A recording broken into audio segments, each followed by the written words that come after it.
La salud mental.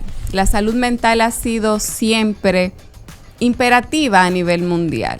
Pero después de la pandemia hemos tenido un sinnúmero de descompensaciones de personas ya diagnosticadas y de otras que nunca tuvieron antecedentes y han presentado episodios de distintos tipos. En esta semana hemos tenido un caso importantísimo en nuestro país de una persona supuestamente diagnosticada con esquizofrenia, la cual le quitó la vida a una señora e hirió a muchas otras personas. Eso ha impactado de manera importante a la República Dominicana y en el día de hoy, en este episodio de Código Salud, vamos a hablar de esquizofrenia.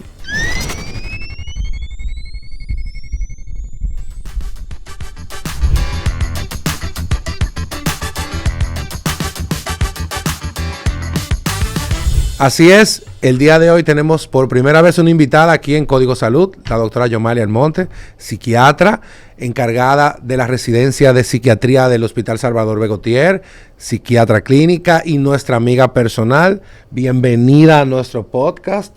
Vamos a intentar abordar este tema lo más aceptable posible para nuestros televidentes que nos siguen en nuestras redes sociales y ver qué podemos obtener el día de hoy. Bienvenida. Muchas gracias por la invitación. Para nosotros es un honor estar aquí con ustedes y compartir un tema tan álgico, tan importante y muchas veces olvidado. Yomalia, agradecemos que hayas aceptado nuestra invitación de manera apresurada, ¿verdad? Y que dijiste que sí en el primer intento. Pasamos a una nueva etapa en Código Salud, donde vamos a tener invitados de diferentes especialidades para tocar temas especiales. Y hemos elegido el día de hoy hablar de esquizofrenia porque es un término poco conocido, poco manejado, y en el momento que pasan este tipo de eventos a nivel de nuestro país y a nivel mundial, son cosas que nos marcan. Y la salud mental definitivamente es algo que muchas veces dejamos a un lado. Y hay que dejar de cambiarle a las personas el contexto de todo lo que tiene que ver con salud mental es porque está loco. Exactamente. O sea, la gente tiene temas, hay problemas específicos de salud, hay nombres para cada patología y para cada condición. Y no todo el mundo está loco. Entonces, esa palabra que la usamos para decirle y es de un término que es muy despectivo para muchísimas personas y para muchísimas entidades, hay que cambiarlo. Y hay que ponerle nombre a cada cosa. Así es, muy importante la observación.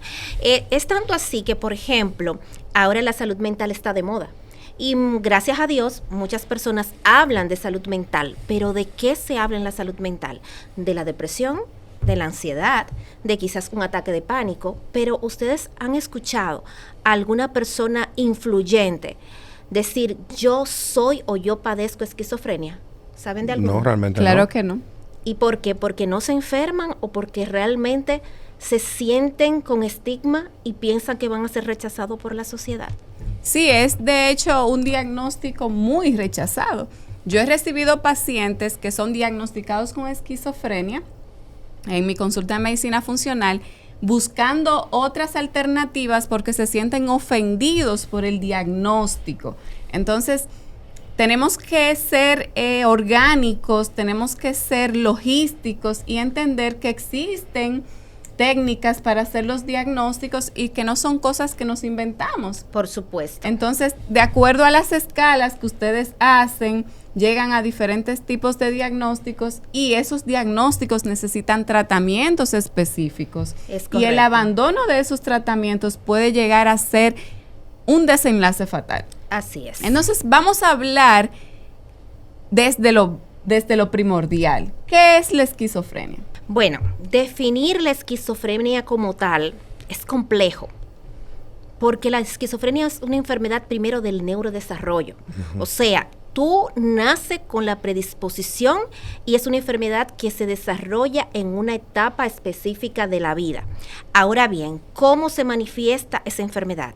Esta enfermedad es grave, se cronifica y va a estar caracterizada o se va a presentar en el individuo con 3 características principales. Los delirios. ¿Qué son los delirios? Son alteraciones del pensamiento. ¿Qué pasa con eso? Pienso que me están persiguiendo, me van a hacer daño, me van a matar, me van a quitar mi casa. Hay unas personas que están acechándome en la esquina para cuando yo pase hacerme daño, por ejemplo. También están las alteraciones perceptivas, que son las alucinaciones. ¿Y qué es una alucinación? Es simplemente una forma del paciente ver, oír, sentir cosas que no son reales. Por ejemplo, las más comunes en la esquizofrenia son las auditivas, las alucinaciones auditivas. Yo escucho que me llaman, que me invitan a hacer cosas, que comentan cosas malas de mí. Escucho voces que me digan ve y mata. Escucho voces que me dicen mátate. Escucho voces que me dicen tú no sirves para nada. También las visuales, ver cosas que no están, que simplemente ellos la ven y la creen. Hay desorganización del lenguaje, desorganización del pensamiento y desorganización de la conducta. Pero esto no se queda aquí. También este paciente va a tener alteraciones cognitivas importantes, que es lo que hacen que estas personas se aíslen por completo y sean personas infuncionales. O sea, no estudien, no trabajen, no se casan y sobre todo, cuando se cronifica la enfermedad, estos pacientes tienen síntomas negativos. ¿A qué le llamamos síntomas negativos?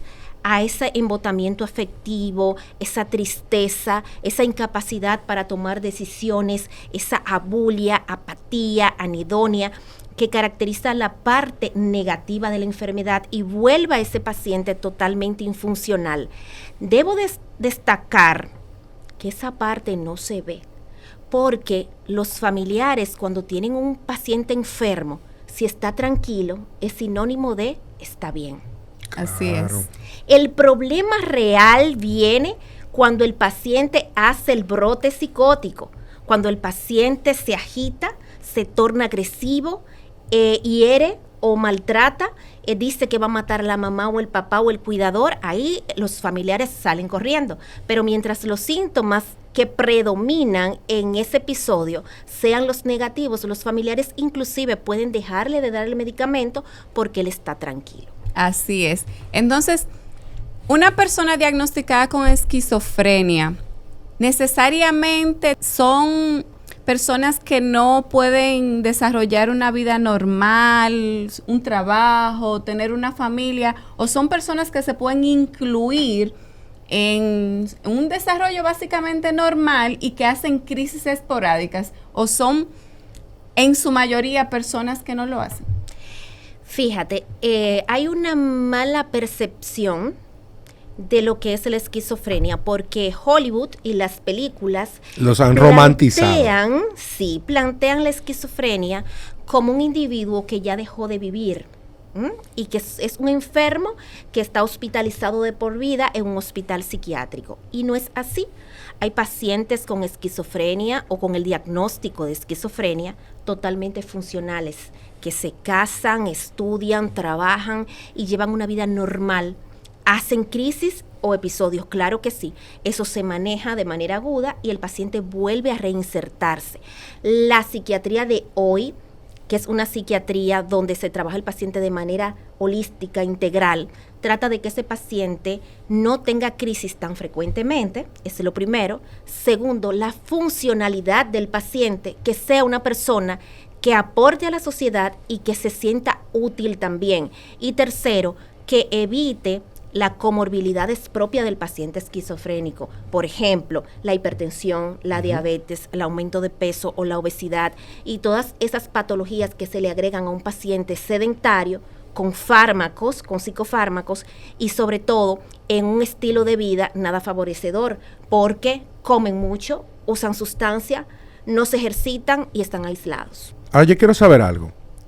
Tenemos varias edades en las cuales quizás se puede detectar la patología. Yo te tengo preguntas bien sencillas. ¿Es más frecuente detectarlo temprano en la vida, o sea, en la juventud, en la niñez, o más en la adultez, según la data que se maneja, y si hay alguna experiencia local para nosotros contrastar eso? Fíjate, según las literaturas y todas las estadísticas que tenemos hasta el momento, como es el neurodesarrollo, coincide que esta patología se presenta generalmente en la adolescencia y en la adultez temprana, llámese entre los 18 a 25 años. ¿Y por qué impacta tanto a la vida del paciente? Porque en la adolescencia y en la etapa adulta temprana es que un ser humano, un individuo, empieza a funcionar y empieza a definir qué va a hacer con su vida y empieza a ser productivo a nivel social. Entonces, esa etapa es la etapa preferencial para nosotros como evaluadores o como psiquiatras o psicólogos, ver cómo ve ese adolescente o ese adulto joven para poder tener esa bandera roja conductual que nos oriente que hay algo ahí que no está bien. ¿Y qué signos le podemos decir a los que nos están viendo? Puntual, porque que me digan en la adolescencia que mi hijo puede tener un problema o que mi hija puede tener un problema, quizá yo entre en negación y él es especial, él tiene unos hábitos. ¿Qué debemos nosotros por lo menos decirles que deben de prestar la atención para decir, ok, ya esto no es un jueguito, ya esto no es algo que debo de dejar pasar por alto, yo necesito asesorarme y buscar ayuda? Claro, tú sabes que en la etapa de la adolescencia hay unos cambios importantes, claro, y que son normales, pero cuando raya en lo patológico, el aislamiento, los cambios conductuales bruscos y sin ningún tipo de relación, o sea, un chico se puede aislar, pero que se aísle por una semana, no se bañe, no coma, no quiera salir a compartir con sus amigos y de repente ustedes empiecen a ver que está haciendo actividades no adecuadas para él o que antes no realizaba. Pero lo primero es el aislamiento como primer punto. Segundo, el descuido de la higiene personal.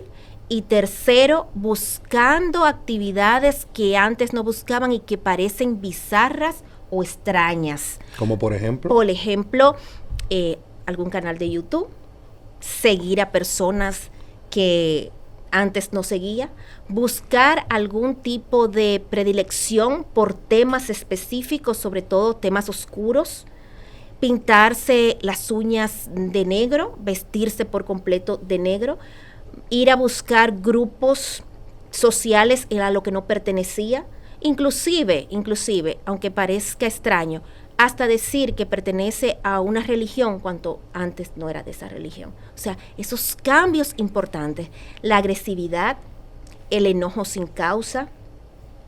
También tenemos que ver a ese paciente, perdóname, Omaira, que de repente te dice una cosa y el afecto dice mucho en un ser humano, dice otro. Por ejemplo, yo estoy feliz, pero hay un aplanamiento afectivo. Ustedes dicen, la pero cara en yo blanco, hablo, como le dicen. Exactamente, yo hablo con esa persona, más esa persona no transmite con la cara lo que me quiere dejar decir.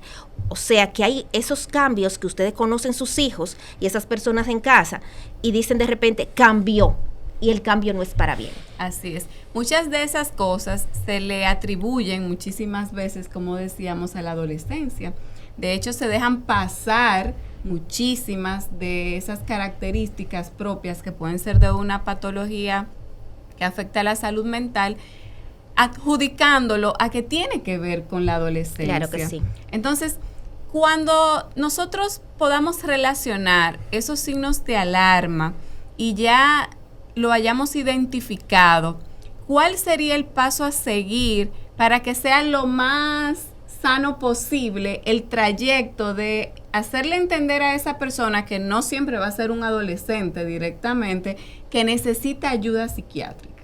Eso es un tema complicado, señores. El paciente de salud mental, el paciente con una condición psiquiátrica no va al psiquiatra. Lo llevan. Porque el paciente siempre dice, yo estoy bien. Entonces, en ese caso, si ya se vieron todas las banderas rojas, si ya sabemos que hay una condición, en primer momento, si los síntomas no son muy grotescos, sería prudente pasar por psicología.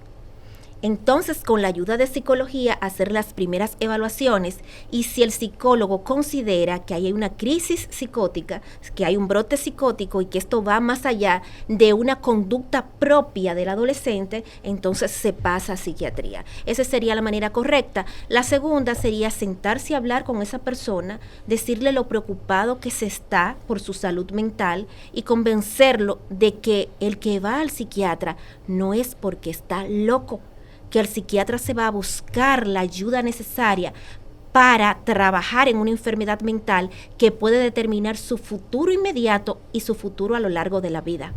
Perfecto. Entonces, ya tenemos el paciente, ya tenemos el cuadro clínico. ¿Cómo diagnosticamos la esquizofrenia?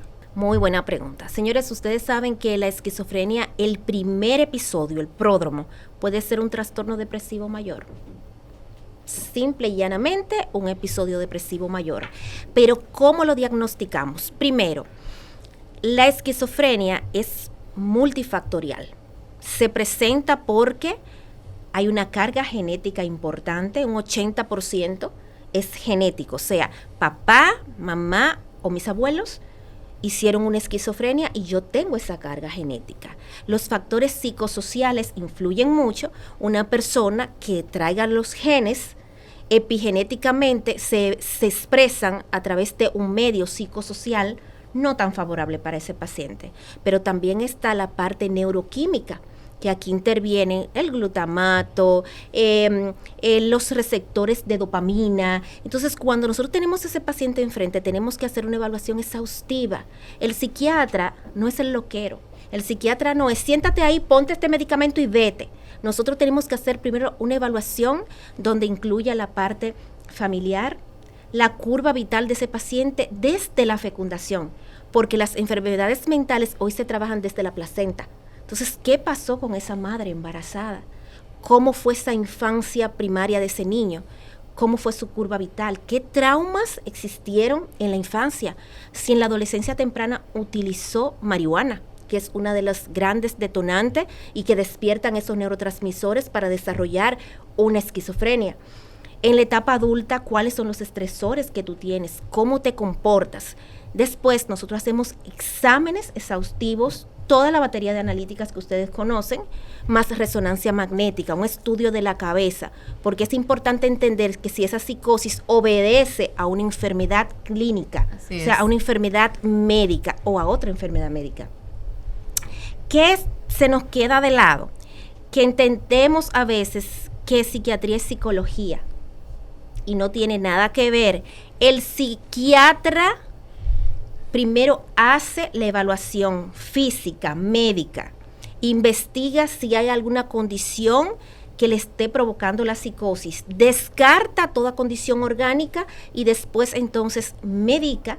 Y no es solamente medicación, sino que en la esquizofrenia, después de haber hecho un diagnóstico serio, pasando por pruebas y evaluaciones tanto cualitativas como cuantitativas, hay también hallazgo a nivel de neuroimágenes que en los pacientes con esquizofrenia, por ejemplo, tienen una disminución del hipocampo, que es una estructura del cerebro, un aumento de los ventrículos y una disminución de la parte frontal. Cuando tenemos todo eso en la mesa y diagnosticamos, entonces hacemos un plan terapéutico con esa persona. Perfecto. A propósito de lo que tú explicabas, yo quiero hacerte algunas preguntas puntuales. Entre ellas, ¿quiere decir que un paciente que se ha detectado con esquizofrenia, en su familia hay que hacer un tamizaje?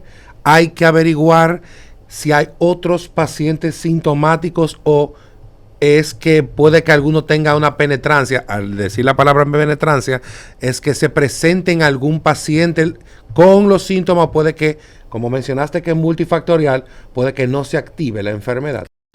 Excelente pregunta. Si hay un familiar que hizo esquizofrenia, los demás familiares tienen y deben de evaluarse o la familia prestarle atención a cualquier cambio, porque probablemente, como hay un 80% de probabilidades genéticas, probablemente otro miembro ya hizo una esquizofrenia, aunque fuera su abuelito que falleció, o de los miembros que están activos, puede ser que algún otro también la haga. Y como tú muy bien mencionaste, se puede hasta presentar el primer cuadro como una depresión mayor. Son esas personas que salen de un trabajo, quedan tristes por mucho tiempo, puede ser que se combine con algún fenómeno, que en el COVID todo pasó, y de momento, ¡pam!, tenga un paciente sintomático. O algo que se haya presentado en tu vida que no, se supone que no debería tener un impacto tan grande para tu estado emocional y que se maneje de una forma que no corresponde a lo que realmente debería ser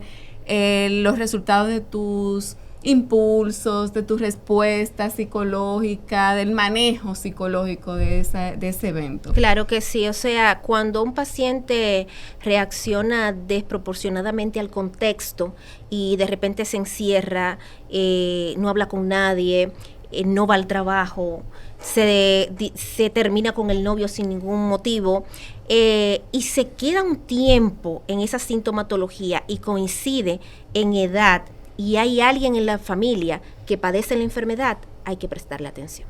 El uso de la marihuana, que actualmente en nuestra sociedad cada vez más la están desmistificando, o sea, están diciendo que es buena, de que no causa nada malo, de que se puede utilizar para todo eso. Tú mencionaste que puede detonar las crisis de esquizofrenia. ¿Tú me pudieras hablar un poquito más de eso para explicarle a la persona que no todo es claro de luna? Claro que sí. Ahora mismo hay dos grupos, dos vertientes. Los que defienden la marihuana a capa y espada y los que no estamos de acuerdo con el uso de la marihuana. Pero las literaturas están ahí y los casos están. Aquellos pacientes que vienen con la predisposición genética son pacientes que son más propensos a despertar esa neurotransmisión y son más propensos a desarrollar la enfermedad que aquellos que no consumen marihuana. Está demostrado que el paciente que ya tiene la enfermedad y utiliza marihuana, que es muy frecuente que los pacientes con esquizofrenia utilicen sustancias psicoactivas, entre ellos la marihuana y el cigarrillo, ante el uso hagan un brote psicótico importante. Eso es importantísimo porque, como ya hemos mencionado, los síntomas son variados. Y son pacientes que perfectamente pueden tener en un momento episodios de depresión. Y hay pacientes que te cuentan, yo me doy un pasecito, un copazo para bajarme el estrés, porque estaba muy triste, que tuve problemas en el trabajo. Y de momento, si es un paciente con esa predisposición a desarrollar y a manifestar un episodio psicótico por una esquizofrenia, o sea, van a activarse. Por supuesto, así es. Doctora, ¿y usted como psiquiatra, cómo interpreta lo ocurrido recientemente en nuestro país?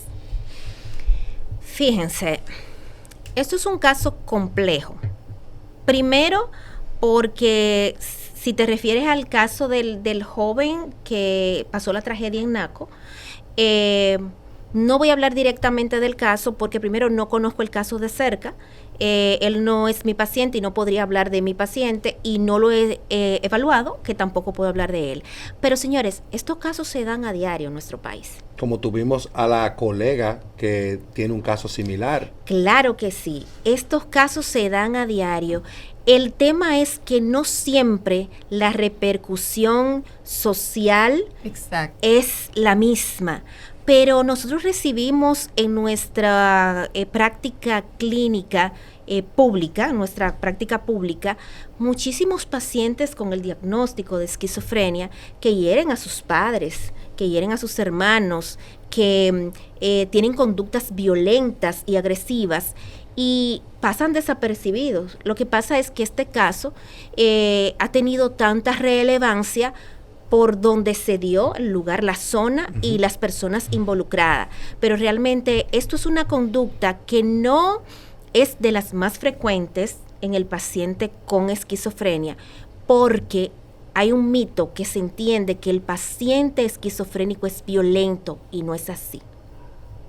Importantísimo que mencionemos eso porque muchísimas veces podemos juzgar desde el desconocimiento sí forma parte del cuadro clínico que puede presentar un paciente esquizofrénico, pero no es que porque una persona que usted conozca tenga esquizofrenia ya usted la va a vetar de manera definitiva, porque son seres humanos como nosotros. O sea que no debemos discriminar, o sea, lo que nosotros, y eso es algo importante que queremos dejar el día de hoy, porque esas familias que están batallando con el diagnóstico, a veces están solas, porque su círculo, al tampoco saber nada, tampoco pueden poner ni aportar, y si acaso tienen el miedo de que van a desaportar, o sea, que lo van a estigmatizar y que le van a salir corriendo porque él me va a matar. Exactamente, y son personas, señores, miren, la esquizofrenia es como el cáncer de la psiquiatría.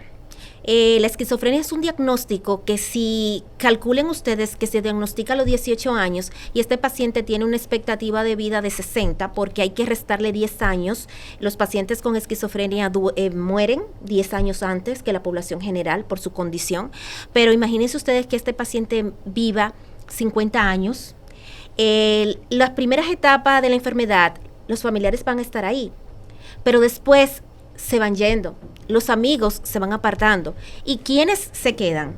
La madre, porque son pacientes que no se casan, no tienen hijos, no tienen trabajo.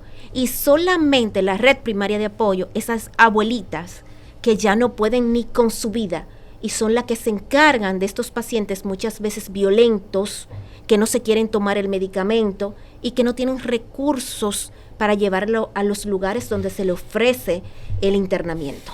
Eso es muy triste porque muchas de esas personas que vemos en las calles sin hogar, sin tratamiento, son esquizofrénicos, claro, muchos de ellos, y son pacientes que quizás teniendo la oportunidad de recibir un tratamiento adecuado, de estar en un centro donde de verdad se le diera un manejo ideal para su condición de salud mental, tendrían una respuesta totalmente distinta. Y muchísimas veces serían personas que hasta socialmente se podrían incorporar. Miren, señores, hay el último manejo para el trastorno, para la enfermedad, son unos inyectables. Lo trae al país una multinacional. Y con esos inyectables, el paciente no tiene que tomar medicación vía oral, o si la toma es en muy poca cantidad, porque el paciente con esquizofrenia se niega a tomar el medicamento y es la principal causa de recaídas, de cronificación de la enfermedad, de cronicidad y por supuesto de aislamiento del paciente, no tomar los medicamentos. Si el paciente con esquizofrenia toma su medicamento adecuadamente, trabaja, trata de llevar una vida socialmente activa, hace ejercicio y de alguna manera tiene esa red primaria de apoyo que le sostiene, el pronóstico de este paciente no es tan negro, no es tan sombrío. El diagnóstico de esquizofrenia no define necesariamente la muerte en vida de un paciente, porque es lo mismo que cuando hablamos de cáncer, la palabra cáncer, muerte, la palabra esquizofrenia, estigma, aislamiento y muerte social, y no debería ser así. Así es. Yo quiero hacerte una pregunta, porque eso que tú acabas de mencionar, que es probablemente lo que tú ves con frecuencia, que es cómo se va agotando esa red primaria de apoyo, a mí me da hasta grima. ¿Qué, según tu experiencia, o qué está instituido o planificado para ver cómo se apoyan esos pacientes llegado al punto que se acaba esa red de apoyo? No tenemos nada. Triste. No tenemos absolutamente nada, porque lamentablemente nuestro país en la actualidad no cuenta con una institución donde una vez no hayan familiares se puedan llevar estos pacientes. Tenemos una institución que sí se encarga de rehabilitar los pacientes que se pueden volver a reinsertar en la sociedad, pero un paciente ya de la tercera edad, un paciente crónico, un paciente sin ningún tipo de funcionalidad, no tenemos dónde llevar a esos pacientes a la hora de que esa red primaria se agote. Yo quiero preguntarte algo con respecto a muchas personas que conozco que han tenido casos y que han llegado a las 12 de la noche a una clínica con una situación de un familiar. Actualmente el sistema de la seguridad social nuestra da cobertura a las patologías psiquiátricas o de salud mental. Desde el punto de vista de internamiento y de consultas, sí. Por ejemplo, nuestro seguro nacional sí cubre los internamientos y cubre la atención de las consultas externas, claro que sí.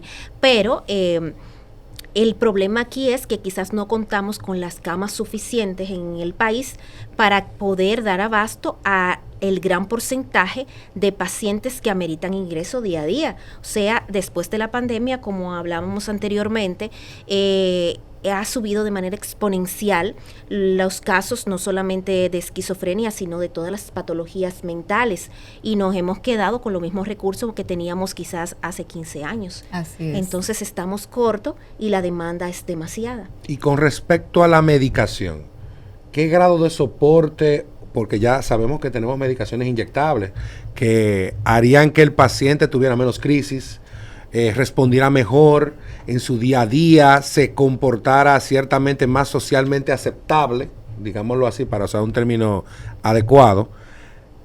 ¿Tenemos soporte con ese sistema de seguridad social con los medicamentos o no? ¿Dónde estamos parados?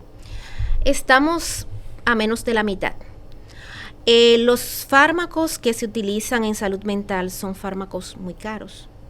Los antipsicóticos, que es lo que se utiliza, lo de segunda, tercera generación, que son lo que se utilizan para esquizofrenia, yo te puedo decir que uno de los más económicos es la risperidona, que es el más típico de los atípicos, y es un fármaco muy bueno, pero te cuesta en el mercado nacional algunos 3,000 pesos la caja, y cuando tenemos una patología de este tipo no damos un solo medicamento, Claro. damos 3 medicamentos. Así es. Entonces, si a esto ustedes le suman que hay muchos fármacos que también con él vienen efectos adversos importantes. Las comorbilidades que se producen, claro. Por supuesto, entonces también hay que agregar que hay que darles soporte desde el punto de vista de medicina interna o de cardiología, y la lista se suman 6 o 7 medicamentos para estos pacientes, los cuales de por sí no tienen recursos porque no trabajan.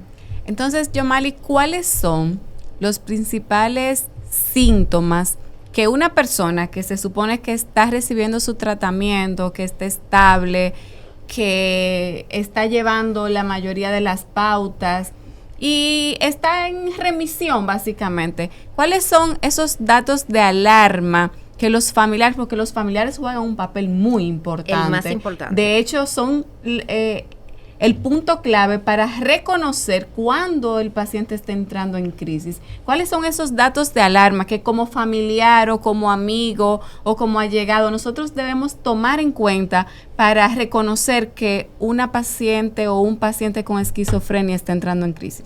Primero, lo importante aquí es entender que la patología está, aún el paciente esté medicado, y no pueden dejar de lado. Él no está en crisis porque él se está medicando. Puede llegar un brote aún el paciente medicándose. Es poco frecuente, pero sí ocurre que cuando el paciente se medica, en algunos casos puede haber una crisis. Ahora bien, el paciente que dejó su medicación es un paciente que va directo a una crisis.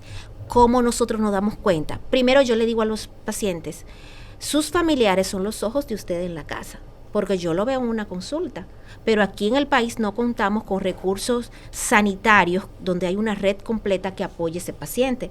Entonces es el médico y los familiares.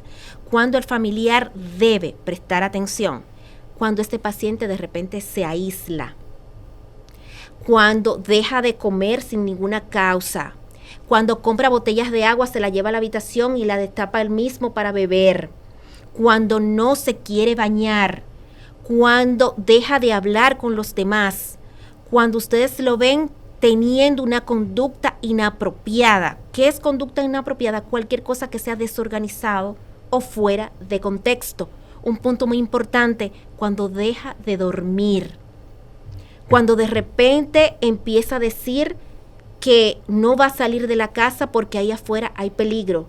Apaga la televisión y dice que por la televisión están mandando mensajes y es directamente a él o a ella. Entonces, esos son los puntos que hay que tener en cuenta: sueño, conducta y alimentación. Excelente. Entonces, algo a tomar en cuenta, porque puede ser obviamente la bandera roja para ponernos en alerta máxima y tomar conducta. Entonces, vamos a imaginar que lastimosamente ese paciente entró en crisis, que tenemos una crisis agresiva, una crisis que se sale de control de los familiares, porque regularmente los familiares aprenden a llegar hasta un punto.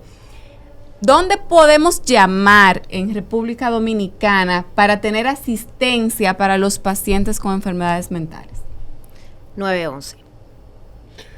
¿Están ellos capacitados para no solamente las patologías clínicas, vamos a llamar clínicas, para dejarle ese punto de vista, y también para la de salud mental? Sí, se supone que ellos tienen entrenamiento para poder tomar medidas a la hora de ir a buscar o a la hora de hacer un levantamiento donde hay un paciente con alguna condición psiquiátrica. Eso es a nivel público. A nivel privado existen enfermeros especializados en el área que van a la casa, se llama, y buscan el paciente y saben también cómo hacerlo. Lamentablemente, a nivel nacional, pues tenemos el 911, que se supone que ellos tienen un entrenamiento específico para tratar de trabajar con esos pacientes. Entonces, normalmente los psiquiatras, cuando están en su proceso de tratamiento, de asesoría a los familiares, probablemente le arman esa red de soporte en el caso de una emergencia. Por supuesto, esa es una pregunta muy importante, porque la salud mental no se trabaja dando pastillas nada más. Eso es muy importante. La salud mental se trabaja, la primer escalón de la salud mental es la psicoeducación. Y en la psicoeducación tenemos como pieza clave enseñar al paciente y al familiar qué tiene y qué hacer en caso de que haya una emergencia, a quién acudir y cómo acudir. Porque, señores, da mucha lástima que un paciente en crisis traten de agarrarlo, traten de esforzarlo. Ahí va mi próxima pregunta. Mi próxima pregunta es, si se nos presenta un evento como familia, como un transeúnte que va por la calle, ¿lo amarramos? ¿Qué hacemos? ¿Cuáles son las técnicas de desescalada verbal que existen a nivel de psiquiatría que podríamos utilizar para tratar de manejar ese evento y que el paciente se tranquilice y que ese impacto de agresividad que está azotando a su mente? Claro. O sea, es un problema, señores, de neurotransmisión cerebral. Y que alrededor de ese evento de corre-corre hay 45 personas con un celular agarrado. Sí. Así es. Subiendo que se volvió uno loco. ¿Qué puede hacer uno? O sea, ¿qué es lo que se sugiere o se recomienda? Es importante entender como país, porque nos falta mucha cultura desde el punto de vista de salud mental, que las enfermedades mentales no son tú tienes que poner de tu parte. O sea, es una frase tan común que se le dice a una persona que tiene depresión, a una persona que tiene ansiedad. Señores, es algo que el paciente no puede manejar. Claro que sí. Es algo que viene desde aquí, que sus neurotransmisores no están haciendo su labor adecuada. Eso no lo deciden ellos. Es algo que necesita tratamiento y atención. Por supuesto. Esta pregunta la voy a empezar con lo siguiente. En la esquizofrenia hay una desconexión de la realidad. Y usted, a una persona que no está en la realidad, no puede convencerlo de que deje de hacer o hacer cosas cuando él o ella no está en ese momento. Él está viviendo su propia realidad. Imagínense ustedes sentirse perseguido y que de repente yo quiera sujetarlo a la mala y quédate, tú no ves que aquí no hay nada. Entonces es lo primero, entender qué está viviendo esa persona y qué está pasando por la cabeza de un paciente en un momento de crisis. La contención verbal es primero observar el área. Lo primero que se tiene que hacer, ver qué tan segura es esa zona, no solamente para el paciente, sino también para las personas que se encuentran en Así ese es. entorno. Segundo, escuchar, no tratar de convencer al paciente de que no, simplemente escuchar y darle sugerencias, que dentro de la sugerencia él se entienda que se siente apoyado, que le están dando la importancia de vida y que de repente pueda hacer lo que él entiende en base al pedido de los demás.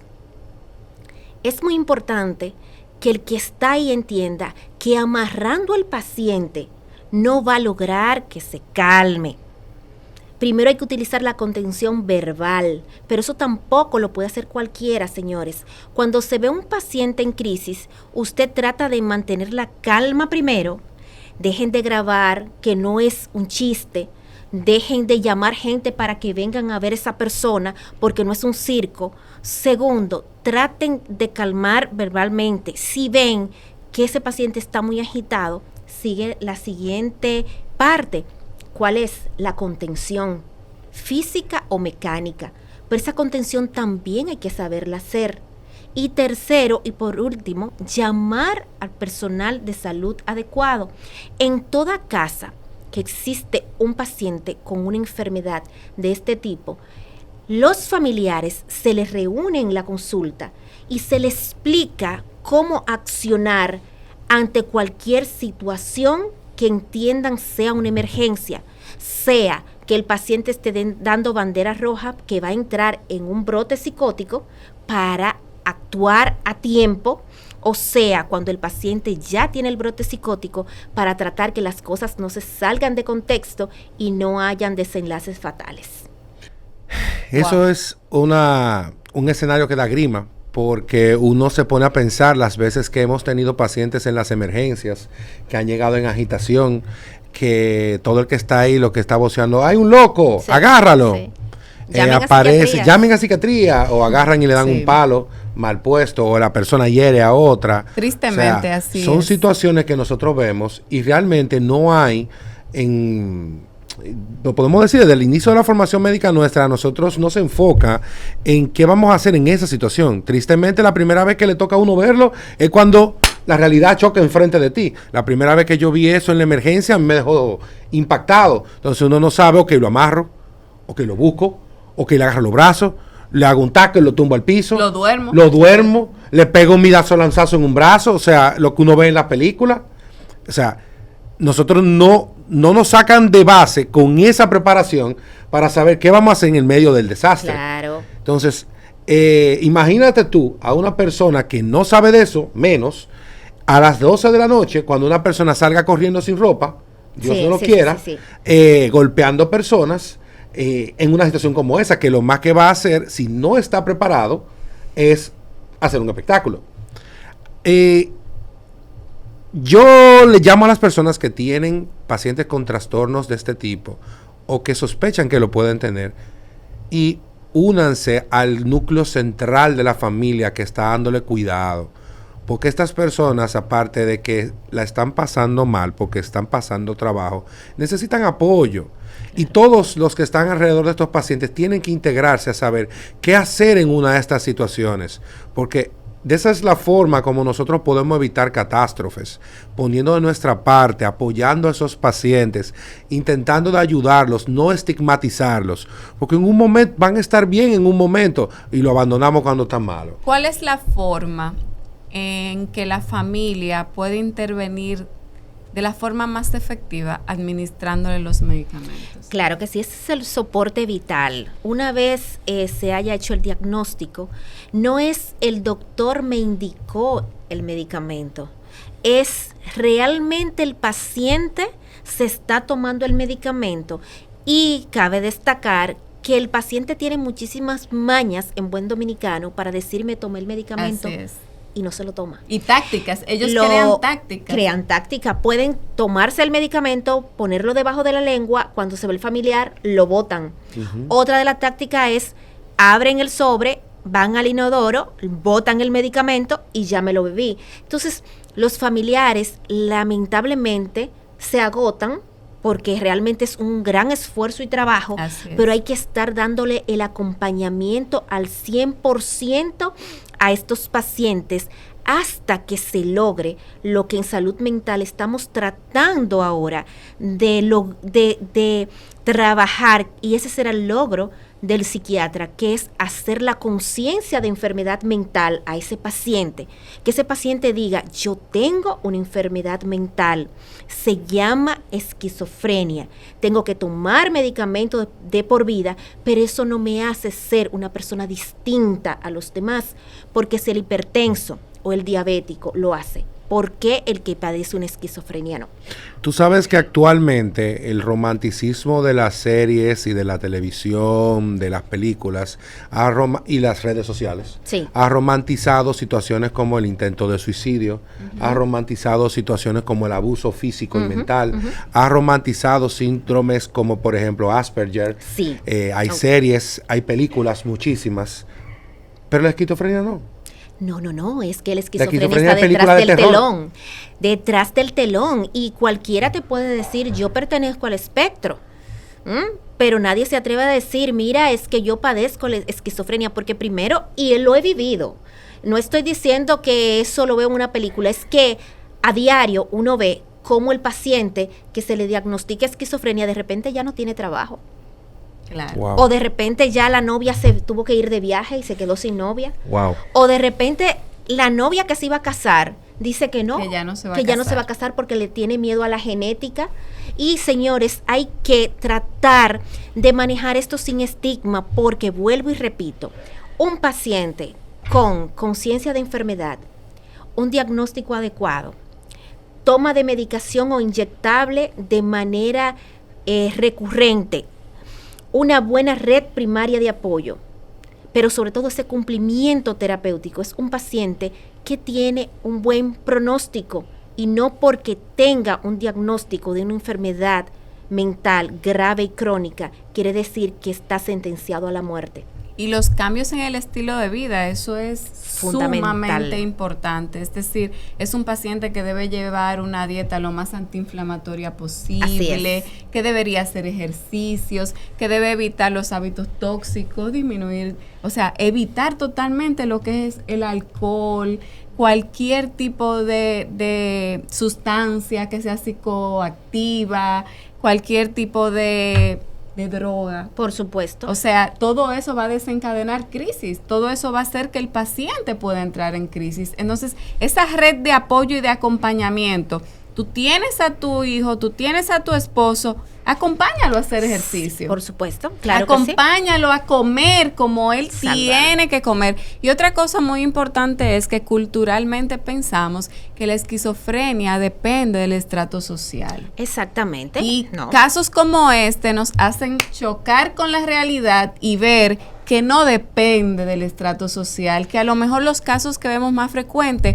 son de esas personas que están en la calle, de aquellas personas, ¿verdad?, que tienen un estrato más bajo, y no llegamos a ver cuáles son esos casos que están tocando a otras escalas. Entonces, cuando vemos estos casos, es como que nos llega y nos choca la información, y la gente entonces se interesa, ¿qué es la esquizofrenia? Claro. O sea, en ese momento es que las enfermedades mentales entran en el interés de la gente. Es así por donde repercute. Importantísimo saber y entender en la esquizofrenia que la esquizofrenia no se trata con un psiquiatra.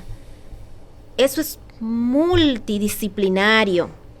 ¿Por qué? Porque una persona que padece esta enfermedad tiene que tener un psicoterapeuta para que le ayude a crear conciencia de enfermedad y le ayude a hacerle frente a los desafíos de la vida diaria. Tiene que tener un nutricionista para que le ayude a comer saludable. Tiene que tener un círculo social o un consejero social para que lo inserte, porque no vas a trabajar quizás en una oficina, siendo el líder de una oficina, pero puedes trabajar otras cosas. Claro. Tiene que tener un psiquiatra para el seguimiento psicofarmacológico y cambio en el estilo de vida, pero sobre todo, tiene que tener una familia y un Estado que se haga responsable de estos pacientes que no tienen económicamente. Algo importante que nosotros tenemos que reflexionar en estos días, que hemos visto tanto revuelo con respecto al tema reciente, pero también con respecto al tema de la doctora que fue hace un tiempo. Así es. Nadie está exento de presentar un evento. Yo veo que se enfocan en se pudo prevenir, Exacto. se pudo evitar. Con tanta ligereza. Diagnosticando gente por redes sociales. Señores, lo primero es que nadie aquí tiene la máquina del tiempo para volver atrás en el pasado. Es muy fácil juzgar a posteriori. Por supuesto, y sobre todo estar haciendo diagnósticos tan delicados como es la esquizofrenia. Ningún diagnóstico se puede hacer con ligereza, pero menos este. Es un diagnóstico, señores, que el 1% de la población mundial lo padece. 1%. Yo he visto... Lo que pasa es que pega mucho y el impacto no es solamente familiar, sino también social y económico muy grande. Totalmente. Así es. Yo he visto comentarios en las redes sociales que tocan a uno como médico tan profundo cuando se juzga a la familia, se juzga a las políticas, se politiza el tema. Sí. Que si bien es cierto, no podemos divorciar nuestra realidad de medicina, nuestra realidad de acceso a los tratamientos, nuestra realidad de sistema de salud, tampoco lo podemos divorciar de que existe la enfermedad y el riesgo de que ocurran esos casos. O sea, es muy fácil juzgar que la familia debió haber prevenido esto, que el gobierno debió haber hecho esto. O sea, tenemos que estar en ese lugar para poder entender qué falló. Exactamente. ¿Qué falló? Era un paciente que estaba en tratamiento de manera definitiva, era un paciente que falló al tratamiento por múltiples causas que sabemos, como tú dijiste, ellos mismos buscan la forma para evadir llevar el tratamiento de manera adecuada. Entonces, a la hora de juzgar, tenemos que colocarnos en el lugar de una persona que en algún momento puede ser usted, su hijo, su hermano, su madre. Dios nos libre a todos, pero es una realidad. Es una realidad y es una enfermedad que cuando toca la puerta de una familia, señores, descompensa a la familia completa. Totalmente. Porque vamos a suponer un cáncer, que es en el caso de tuyo, es lo que trabajas. Muchas veces el desenlace es fatal, pero es corto. En el caso de la esquizofrenia, esa familia va a tener un paciente enfermo por 3, 4 y hasta 5 décadas, agregándosele muchísimas comorbilidades y situaciones económicas, que sabemos cuál es la situación económica de nuestro país y sabemos cuáles son las oportunidades para esos pacientes de escasos recursos, que es nula. Entonces, tenemos que hacer una reflexión de que con este caso en particular, no se trata de qué o en qué se falló, sino qué podemos hacer para cuando nos surja o tengamos un paciente enfrente con esta enfermedad o en la casa, qué hacer con él.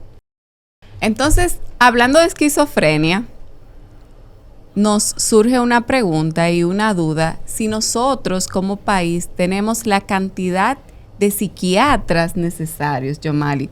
Tenemos como país, de acuerdo a nuestra población, la cantidad de psiquiatras y están ubicados estratégicamente para que en cada región exista la atención adecuada.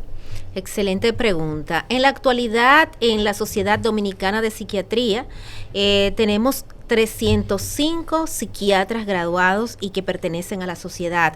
Sin embargo, no es todavía una cifra considerable para tenerla en cuenta según las estrategias y según se necesitan tener en nuestro país, hablando de territorio, hablando del porcentaje de pacientes que tenemos y hablando sobre todo de qué necesidad hay en los diferentes municipios y pueblos, porque el tema no es solo que tenemos 305, que es poco para la cantidad de habitantes de nuestro país, sino dónde estamos los psiquiatras. La mayoría de psiquiatras nos quedamos en Santo Domingo o en Santiago o en otras provincias que son grandes, pero en los municipios y en las provincias lejanas, por ejemplo, en la frontera, y lugares que no son tan atractivos, no tenemos la presencia de psiquiatras. Es importante saber que, por ejemplo, basado en criterios de la OMS, nosotros deberíamos tener por lo menos 5 psiquiatras por 100,000 habitantes. Exacto. Actualmente, si calculamos que somos como 10.5 millones, 10.7 millones, estamos hablando de como algunos 530, 550 psiquiatras. Pero como tú bien mencionas, a pesar de que tengamos, por ejemplo, 300 y pico, tenemos un tema importantísimo que es la distribución de las camas. Por supuesto. Porque tú puedes ver 10 pacientes diarios de consulta, estamos hablando que pudieran dar los 300, estamos hablando que pudieran dar, si daban 10, algunas 3,000 consultas diarias, pero eso no le da ni por los tobillos a los requerimientos que tenemos y peor, el número de camas para intervención en esas unidades de crisis no está disponible ni a nivel público ni privado. Así es, nos quedamos cortos, estamos trabajando y sí se está haciendo lo que se puede con lo que se tiene, pero realmente necesitamos más psiquiatras colocados o distribuidos en todo el país, necesitamos más psiquiatras formados y nombrados, necesitamos más camas y necesitamos más hospitales y unidades de intervención en crisis. ¿Y qué fue lo que pasó con el 28? Porque ese era el psiquiátrico. Sí, de hecho, hablar en la República Dominicana de psiquiatría y de cualquier patología mental. Es decir, lo que lo iban a mandar para el 28. Para el 28. Así Entonces, es. hace un tiempo que dicen las malas lenguas que cerraron el 28. Es decir, cuando nosotros nos formamos, aún el 28 era un centro que funcionaba adecuadamente. De hecho, fue ampliado. Y asumimos que con la intención de tener mayor disponibilidad de camas, mejor atención. ¿Qué pasó realmente con el 28? Bueno, el remozamiento del Hospital Padre Villini, famoso 28, se hizo a raíz de que se modificó y ya ese modelo manicomial que existía dejó de ser. El 28 se convirtió en un centro de rehabilitación psicosocial donde recibe a aquellos pacientes con enfermedades mentales, agudas o crónicas, más bien intermedias, que pueden tener la posibilidad de rehabilitarse y ellos hacen el trabajo y los reinsertan en la sociedad. Pero no está destinado para pacientes crónicos y sobre todo crónicos que no tienen familia, como era el antiguo 28. O sea que esa estructura de hospital realmente ya no la tenemos en Salud Mental Nacional. O sea que un paciente que hace una crisis aguda, una descompensación de su cuadro, ¿no pueden llevarlo al 28? No. Hay unidades de intervención en crisis a nivel nacional que están ubicadas varias aquí en Santo Domingo, hay en diferentes pueblos, municipios, en las provincias, y ahí es que se llevan estos pacientes que tienen una crisis, o sea, un paciente agudo, que se supone son unidades de intervención en crisis. Ya saliendo de ahí, no tenemos unidades intermedias, sino que esos pacientes se van a la casa con sus familiares y reciben la atención. En caso de esos pacientes, cumplir con los requisitos para ir a ese centro de rehabilitación, entonces se pasa a ese centro de rehabilitación y luego ellos los reinsertan a la sociedad. Pero ese es el mínimo, porque ellos tienen en ese centro de rehabilitación algunas reglas, normas y sobre todo protocolos para qué tipo de pacientes realmente admiten. O sea que al final, esos pacientes que pierden su equipo de apoyo principal, que son pacientes de edad quizás avanzada, ¿se quedan desamparados? No tienen nada. No, ahora mismo no tenemos ningún hospital de larga estadía para crónicos. Ojalá alguien pueda oír esto y hacerse eco de este pedazo. Nuestros pacientes de tercera edad con trastornos mentales se quedan sin nada. Y algo muy triste es el acceso al tratamiento. El acceso. Pensamos que eso debería formar parte de manera especial de los programas de política de salud en nuestro país. La salud mental no escapa de la realidad de nosotros como país y de nuestros problemas de salud pública. Así como existen programas para hipertensión arterial, para diabetes mellitus, deberíamos tratar de incorporar programas que incluyan a los pacientes con enfermedades mentales. Por supuesto. Sabemos que los tratamientos para salud mental, los que son para pacientes crónicos, no es un mes, 2 meses ni 3 meses. Es un tratamiento largo que probablemente sea para toda la vida. Y el costo de esos medicamentos es elevadísimo. Entonces, muchos pacientes no toman el medicamento porque no quieren y están en negación, pero muchos otros no toman el medicamento porque no cuentan con los recursos económicos para comprarlo. Entonces, agradecemos infinitamente en este día, Yomali, que nos hayas acompañado, que nos hayas ilustrado de forma tan bonita y sobre todo empática, porque entendemos que la salud mental es algo que no se ve, pero la mente grita. Así es. Es decir, es un llamado de la mente a una persona que no lo sabe manejar y que puede ser la realidad, como ya dijimos, de cualquiera. Agradecemos su atención, agradecemos que nos sigan en cada episodio de Código Salud y les invitamos a dejar los comentarios para que sean respondidos. Muchas gracias.